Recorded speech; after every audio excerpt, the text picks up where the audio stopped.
이 광구라고 하는 게 무슨 뜻이냐면 광물 채취 구역이라고 해서 광구라고 표현을 한 거죠. 1970년 1월 1일 대한민국이 신속하게 선점을 합니다. 일본이 가만히 있었나요? 국제재판소에 제소를 하겠다, 이 나라의 경제협력을 끊겠다라고 하면서 갖은 회유와 협박을 우리 정부 측에 하게 됩니다. 이 7광구는 공동으로 개발해서 반으로 이익을 나누자고 제안을 하게 됩니다.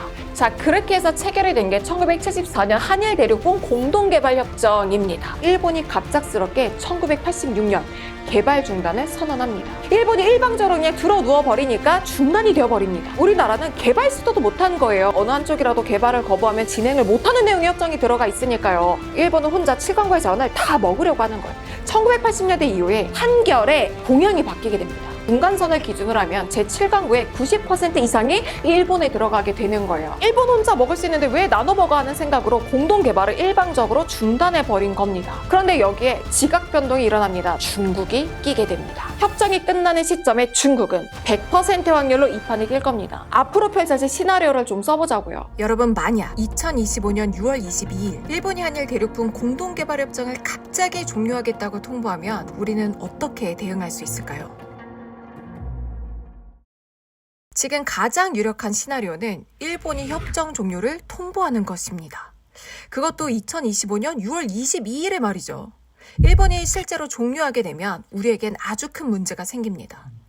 왜냐하면 일본이 협정을 종료하면 7광구는 더 이상 공동개발구역이 아니게 됩니다. 이때부터는 분쟁구역이 돼버리는 거죠.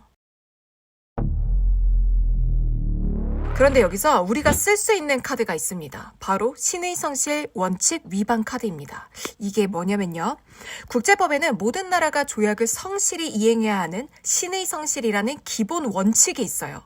일본이 2022년 이후 아무런 실질적인 탐사도 안 하고 협정을 방치한 것은 사실상 협정을 지킬 생각이 없었던 겁니다.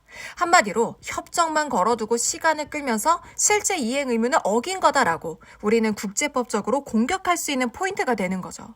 그래서 한국은 국제해양법재판소나 국제사법재판소에 일본의 신의성실 원칙 위반을 적극 주장할 수 있는 겁니다.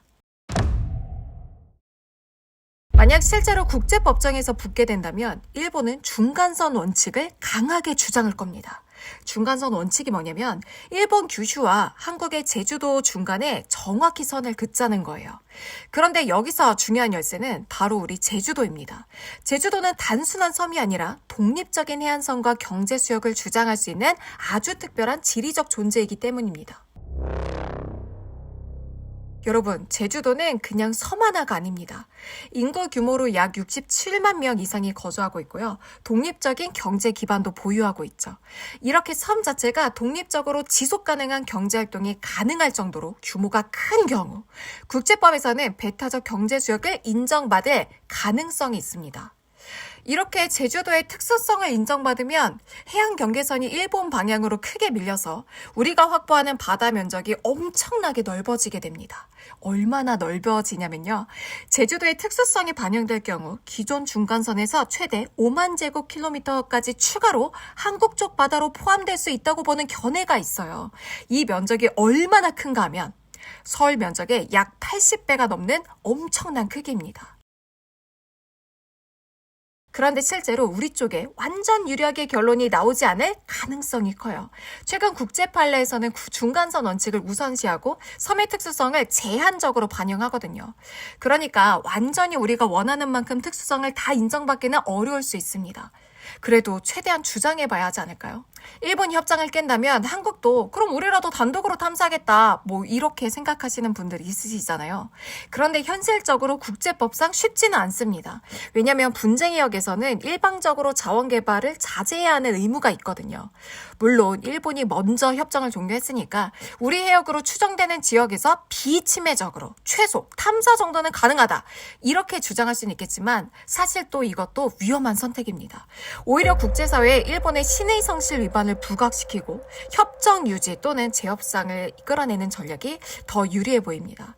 여러분, 이제 앞으로 7광구 관련된 뉴스를 볼 때 왜 우리가 이렇게 고민하고 싸워야 하는지 이해되시죠? 2025년 6월 22일 일본의 움직임에 따라 대한민국의 미래 해양 자원이 좌우될 수도 있습니다. 우리는 깨어 있어야 합니다.